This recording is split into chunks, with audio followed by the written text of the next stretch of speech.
Hello students, हमारे YouTube channel में आपका हार्दिक स्वागत है। तो चलिए आज हम लोग मैथ में पढ़ते हैं विभिन्न प्रकार की जो वास्तविक संख्याएं होती है उनके दशमलव प्रसार की प्रकृति किस प्रकार की होती है।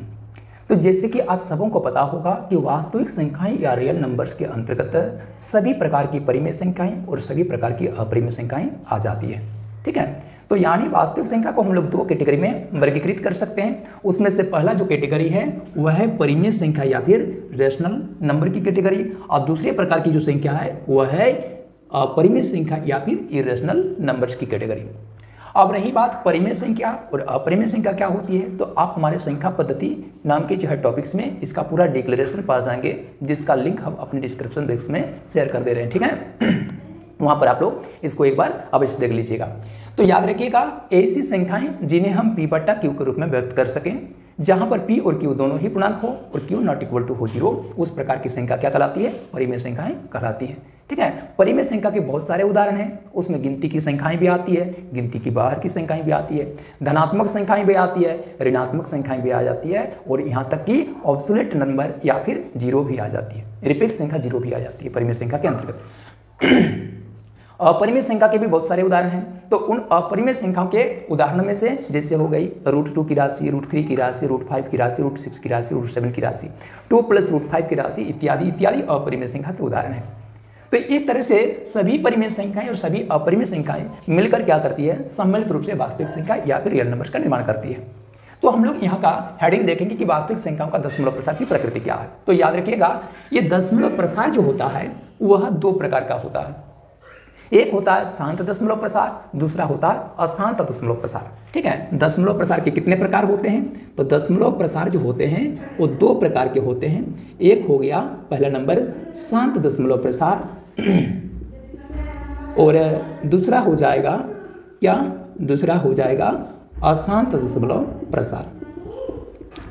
यहाँ पर ये देखेंगे कि आखिरकार ये शांत दशमलव प्रसार क्या है। तो याद रखिएगा, वह दशमलव प्रसार जिसके अंत में शेषफल के रूप में शून्य प्राप्त हो। ठीक है, तो उस प्रकार की दशमलव प्रसार को हम लोग क्या कहते हैं, शांत दशमलव प्रसार कहते हैं। या से फॉर एग्जाम्पल में आप लोग संख्या 5/4 को ले सकते हो। तो 5/4 का अर्थ हो जाता है संख्या 5 की राशि को 4 से विभाजित करना, और 4 से जब 5 की राशि को विभाजित करेंगे तो 4 का पहाड़ा एक बार में 4 हो जाएगा, घटाएंगे तो के रूप में 1 प्राप्त होगा। ऊपर से उतारने जो और कोई अंक शेष नहीं बची, तो ऊपर से कोई तो अंक तो उतारा नहीं जा सकता है। लेकिन विभाजन की ये प्रक्रिया अगर हम लोग आगे जारी रखना चाहेंगे तो इसमें हमको भागफल में दशमलव लगाना होगा। अब दशमलव लगाने पर क्या होगा, शेषफल में प्रत्येक बार एक शून्य आपको फ्री में मिलता जाएगा। तो यहाँ पर 1 के बगल में 1 शून्य फ्री में मिल गया, तो ये संख्या कितनी हो गई, 1 पर 10, 1 पर 0, 10 हो गई। ये संख्या कितनी हो गई, 10 हो गई। अब 4 का पहाड़ा गिनेंगे तो 2 बार में 8 हो जाएगा, घटाएंगे तो 10 की राशि में 8 घटा दोगे, शेषफल 2 प्राप्त हो जाएगा। अब देखो शेषफल 2 प्राप्त हो गया है, यहाँ पर दशमलव भी लग चुका है, इसके चलते फ्री में आपको और एक 0 मिल जाएगा यहाँ पर। तो वो संख्या का मान 20 हो गया। अब 4 का पहाड़ा 5 बार गिनेंगे तो क्या हो जाएगा, 20 के रूप में प्राप्त होगा। अब 20 में 20 घटा दोगे, शेषफल के रूप में शून्य प्राप्त हो गया। यानी कहने का मतलब है विभाजन की इस प्रक्रिया में क्या देखे, शेषफल के रूप में हमें शून्य प्राप्त हो गया। इस वजह से इसका दशमलव प्रसार क्या हुआ, शांत हुआ, इसका दशमलव प्रसार शांत हो गया। ठीक है, इसी प्रकार से शांत दशमलव प्रसार के और भी बहुत सारे उदाहरण ले सकते हो। जैसे एक संख्या हो गई आपका 20/5, 20/5 की संख्या है, वो भी क्या है, शांत दशमलव प्रसार की संख्या है, क्योंकि 20/5 का अर्थ हो जाता है संख्या 20 की राशि को 5 से विभाजित करना, और 5 का पहाड़ा 4 बार में 20 पूरा पूरी कट गया, शेषफल के रूप में शून्य प्राप्त हो गया। तो इसका दशमलव प्रसार क्या हो गया, शांत हो गया। ठीक है, लेकिन अशांत दशमलव प्रसार में क्या देखोगे, अशांत दशमलव प्रसार में विभाजन की प्रक्रिया में कभी भी आपको शेषफल के तौर पर शून्य की प्राप्ति नहीं होने वाली है। चलिए उदाहरण के लिए देखोगे, एक संख्या है 2/3। ठीक है, तो यहाँ पर देखोगे संख्या जो 2/3 है, इसका अर्थ है संख्या 2 की राशि को 3 से विभाजित करना। तो 2 की राशि को 3 से जब विभाजित करोगे तो 3 के पहाड़ा में तो 2 की राशि आएगी नहीं एक बार में, तो उसमें 3 के पहाड़ा हम शून्य बार गिनेंगे तो 3 शून्य में शून्य हो जाएगा। अब 2 में 0 घटा दोगे तो शेषफल 2 प्राप्त होगा। ऊपर से उतारने जो कि कोई राशि नहीं है, सो यहाँ भागफल में दशमलव लगा देंगे, और दशमलव लगा दोगे तो शेषफल में 1 0 फ्री में मिल जाएगा, संख्या 20 बन जाएगी। अब 3 से इसको विभाजित करना है तो 3 का पहाड़ा 6 बार में कितना हो जाएगा, 18। फिर घटाओगे 20 की राशि में 18 की राशि घटा दोगे, शेषफल पे कितना प्राप्त हो जाएगा, 2 प्राप्त हो जाएगा। फिर जो है दशमलव लगा चुके हो भागफल में, तो यहाँ पर शेषफल में 1 0 फिर से जुड़ जाएगा, संख्या फिर से 20 हो जाएगी। फिर 3 का पहाड़ा 6 बार में फिर कितना हो जाएगा, 18 होगा, फिर शेषफल 2 प्राप्त हो जाएगा। ठीक है, अब देखो शेषफल के बगल में क्या होगा, यहाँ जो है दशमलव लगा चुके हैं तो शेषफल के बगल में 1 जीरो फिर से मिल जाएगा। तो 3 का पारा फिर 6 बार में कितना हो जाएगा 18, फिर शेषफल कितना होगा 2 प्राप्त हो जाएगा। यानी कहने का मतलब ये हो गया कि आपको प्रत्येक बार की विभाजन प्रक्रिया में शेषफल के रूप में ये 2 2 2 2 की राशि बार बार मिलती रहेगी, कभी भी आपको शेषफल के रूप में शून्य की प्राप्ति नहीं होगी। सो इसका दशमलव प्रसार क्या हो गया, अशांत हो गया।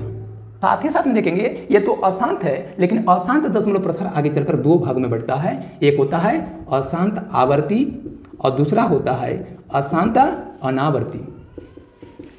ये दोनों में क्या फर्क है तो याद रखिएगा, अशांत आवर्ती दशमलव प्रसार वाले संख्या में शेषफल के रूप में कभी शून्य प्राप्त नहीं होगा और अशांत अनावर्ती दशमलव प्रसार की संख्या में भी शेषफल के रूप में शून्य प्राप्त नहीं होगा।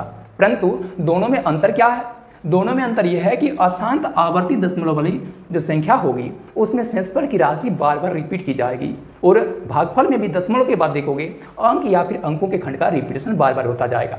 जैसे यहाँ पर हमने जो संख्या ले ली कितना 2/3, तो 2/3 की जो राशि आई उसकी विभाजन की प्रक्रिया में क्या देख रहे हैं, तो विभाजन की प्रक्रिया में देखिए यहाँ पर शेषफल 2 आया, नीचे की जो है प्रक्रिया में भी शेषफल 2 आया, उसके बाद वाला में भी शेषफल 2 आया, उसके बाद में भी शेषफल 2 आया, यानी शेषफल 2 का बार बार रिपीटेशन हो रहा है। साथ ही साथ में इसके भागफल पर गौर करोगे तो दशमलव के बाद देखिए यहाँ पर अंक जो आया है 6 6 6, तो 6 6 6 6 का बार बार रिपीटेशन आ रहा है। कितने बार होगा, विभाजन की प्रक्रिया आप जितना बार आगे बढ़ाएंगे उतने बार आपको 6 की राशि भागफल के तौर पर दशमलव के बाद प्राप्त होती रहेगी। ठीक है, तो इस वजह से इसका दशमलव प्रसार क्या बोलेंगे, अशांत है। शेषफल तो कभी शून्य नहीं मिला इसलिए अशांत है। साथ साथ में क्या देखें, शेषफल की राशि के रूप में 2 का बार बार रिपीटेशन हो रहा है, भागफल में दशमलव के बाद देखो 6 के अंक का बार बार रिपीटेशन हो रहा है। तो बार बार रिपीटेशन होने का अर्थ हो गया ये आवर्ती बार बार आ रही है संख्या, इसलिए ये अशांत आवर्ती दशमलव प्रसार की संख्या होगी। ठीक है, अब देखोगे अशांत अनावर्ती, अशांत अनावर्ती दशमलव प्रसार की संख्या किसको कहोगे, तो याद रखिएगा ऐसी संख्या जिसमें शेषफल के रूप में कभी शून्य तो प्राप्त नहीं होगा, परंतु शेषफल के रूप में किसी भी अंक का बार बार रिपीटेशन भी नहीं होगा और भागफल में भी दशमलव के बाद आने वाले अंक या अंकों के खंड का भी रिपीटेशन नहीं हो सकेगा बार बार। तो उस प्रकार की दशमलव प्रसार की संख्या को हम लोग अशांत अनावर्ती दशमलव प्रसार की संख्या कहते हैं। ठीक है, जैसे अशांत अनावर्ती दशमलव प्रसार की संख्या कौन सी हो गई, तो याद रखिएगा √2, √3, √5, √7 इत्यादि जो संख्याएं हैं जिसको आप एक अपरिमेय संख्या कर सकते हो, तो उस अपरिमेय संख्या का जो दशमलव प्रसार होता है वो क्या होता है, अशांत और अनावर्ती होता है। यहाँ पर कहने का मतलब है √2 का अर्थ हो गया 2 का वर्गमूल, तो 2 का वर्गमूल निकाल कर देखिए आप भाग विधि से, तो देखोगे कभी भी उसका दशमलव प्रसार जो होगा शांत रूप में प्राप्त नहीं होगा और अशांत आवर्ती रूप में भी प्राप्त नहीं होगा। उसका दशमलव प्रसार हरदम देखोगे अशांत और अनावर्ती रूप में ही प्राप्त होगा। या क्या देखोगे, यहाँ दशमलव के बाद जो अंक देख रहे हो 4 1 है ना, तो न तो 4 के अंक का रिपीटेशन होगा न 4 1 के अंक का रिपीटेशन होगा। दशमलव के बाद आने वाले अंक में से किसी भी अंक या अंकों का खंडों का रिपीटेशन नहीं हो सकेगा। ठीक है, इसलिए इसका दशमलव प्रसार क्या माना जाएगा, अशांत और अनावर्ती माना जाएगा।